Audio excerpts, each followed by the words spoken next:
As always, we are pleased to greet you in the love and in the light of the one infinite Creator. I am Hatonn. We are most honored to be able to join your group this evening, and we are pleased to be able to speak through this instrument. We are filled with joy as we join you this evening, and are filled with the love that is so overflowing this evening. We wish to spend a few moments of your time as we attempt to share a few thoughts with you. We are aware of the abundance of confusion that those upon your planet experience. It seems that when one finds itself in a so-called ball of confusion, escaping this ball is often difficult, for often the confusion has a tendency to feed itself. And we might suggest that at those times when you find yourselves somewhat enclosed by this bubble, you take a moment of your time to sit down and relax, and close your eyes and see yourself rising to the top of the bubble and turning into a form of gaseous light and entirely escaping. And in so escaping, you might see the confusion for what it is. It is not real. It is an illusion. And you may at any moment escape to your meditative state and find yourself in the palm of the Creator, where the confusion is no longer apparent. The ability to look down upon the confusion rather than sitting in the middle of it might aid you in collecting your thoughts and seeking the simple truth. And in seeking the oneness of the Creator, you might find that all that is confusion simply falls away, for the one thought may not be confused. It is a simple thought. There is no confusion to this thought. To put yourself in the palm of the Creator is to seek that which is one, that which is unity, and dwell, my dear friends, in the love of that oneness. We wish to express our appreciation to this instrument for bearing with us and allowing us to spend a larger amount of time than usual with her. We will transfer this contact at this time. I am Hatonn.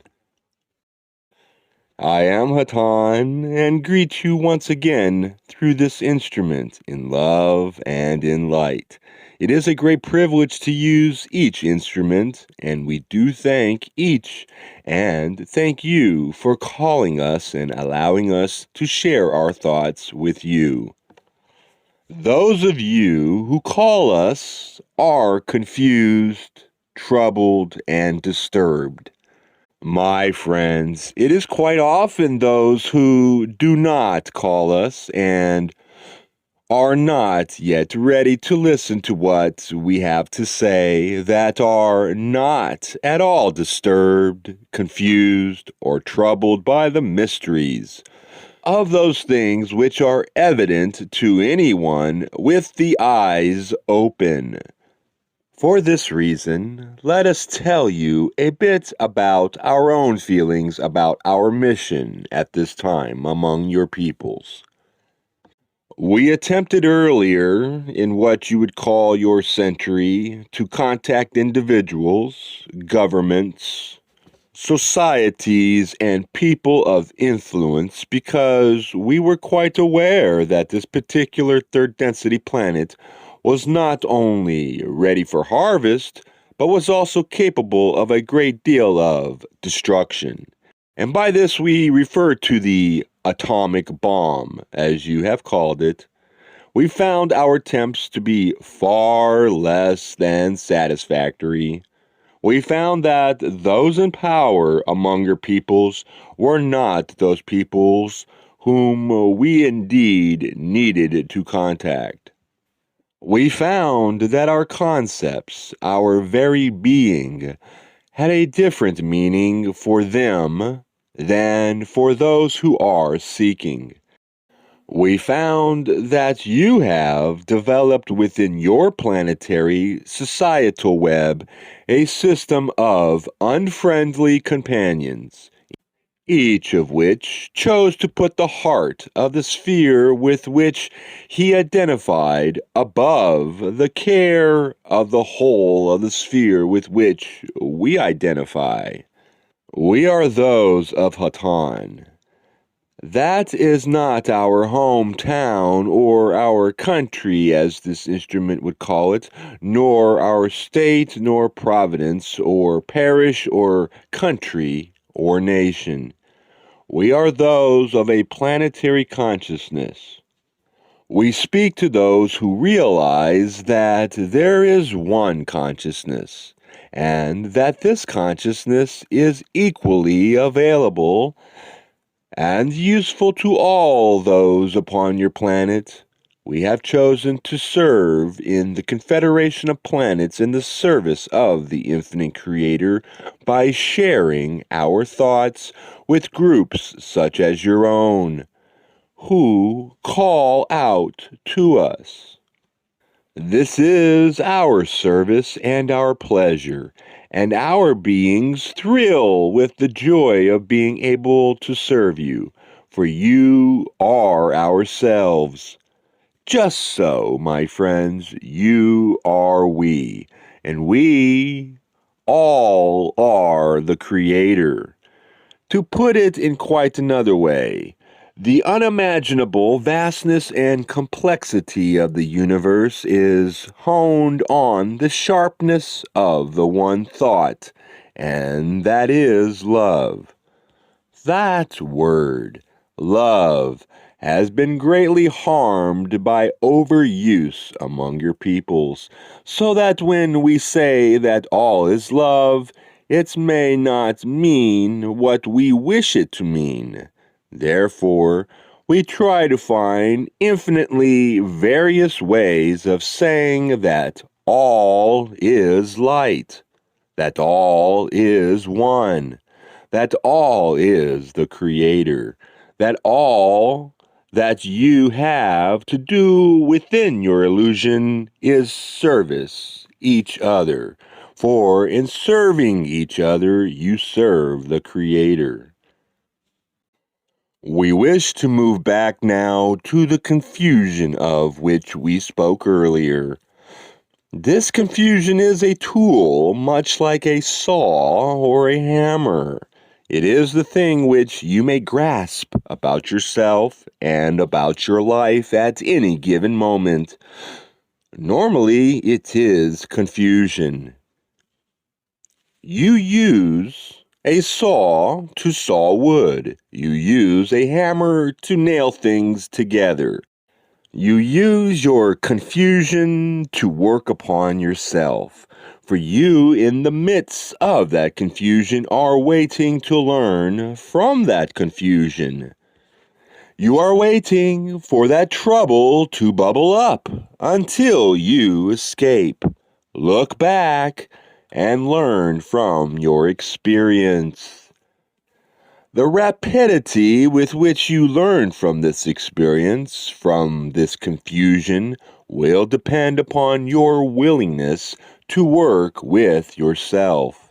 But at least, my friends, you have the sense to be confused. You are not asleep. You are not dreaming. You are not distracted in the half world in which nothing is very important and no question is truly worth answering. To these people, we cannot offer any help whatsoever. These people shall again and again experience this illusion until they become aware of the process that is shaping their destinies.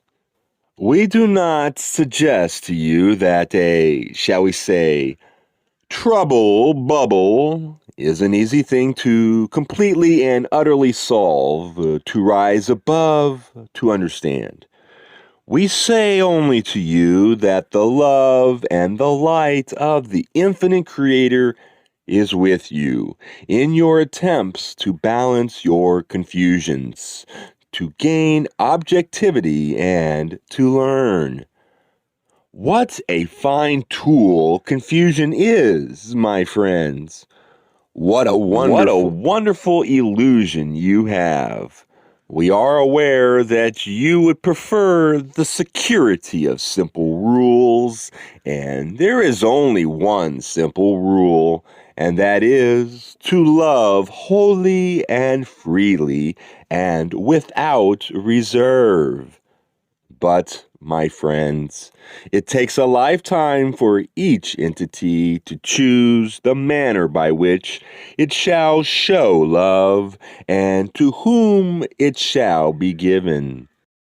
Needs are all about you. If you wish to start with the most simple needs, there are the hungry and thirsty and cold upon your planet. Your sphere is full of such confusion, my friends, such a hubbub, such a babble. What shall you do? Where shall you go? What is your discipline to be? We ask you to return to the one original thought on a daily basis. It does not matter if this returning or meditation be for 5 minutes or for 50. What matters is that you have the discipline to turn again and again, day by day, to the Creator. That which will precipitate from your daily meditations shall be unique, for each particle of consciousness is unique. No two people can face the same problem ethically, morally, economically, socially, or in whatever way, and find within himself precisely the same answer. The universe is indeed confused, and the lessons are subjective. When you have found enough truth to tell from the rooftops, you shall not be able to do so by any proof. For proof is the farthest thing from your needs as individuals. Each of you needs to find his and her own way. Each of you needs to find his own truth. There are some constants, such as confusion, love, charity, compassion, sorrow, and wariness. These things each person can understand, and yet how that will be weighed in a person's life, how they will be used to shape a consciousness is a question that must be answered by each. We would not dream of informing you of one overriding absolute truth, which, if believed, will carry you to some heavenly kingdom. No, my friends. We are in a heavenly kingdom as we are in the fourth density, that density of love. And from this density, we can see the Creator in each of you and in each of us. But we cannot give this vision to you, nor would we wish to. We wish only to inspirit you so that you may go forth and seek your own answers. We may promise you that at any time that you wish to meditate, we are with you. As we close, let us bring you in meditation closer to ourselves until we truly feel oneness. Through this instrument's ears, we hear the lonely sound of the train going from somewhere to somewhere else. Much like you, my friends, on a lonely journey. And yet, you are together, held on a straight and narrow track. For your vision is of love, and your desire is for mercy. We are one with you. Where is the Creator? Ah, my friends, there is the great question. Shall we say the Creator is you? You shall not be satisfied, for you are not satisfied with yourself. Shall we say that the Creator is in the seeking? You will not be satisfied. Shall we tell you that your journey has no end and that the endless journey is the Creator? Perhaps, my friends, we come closer to that which you desire to hear this evening. We leave you upon the wind of chance and change, and yet how solid is your caring for each other and for the love and for seeking. We are known to you as those of Hatonn. We leave you in the love and the light along the endless track of an endless journey of the infinite Creator. We leave you in that which is perfect in all ways. We leave you Adonai, Adonai Vasu Baragas.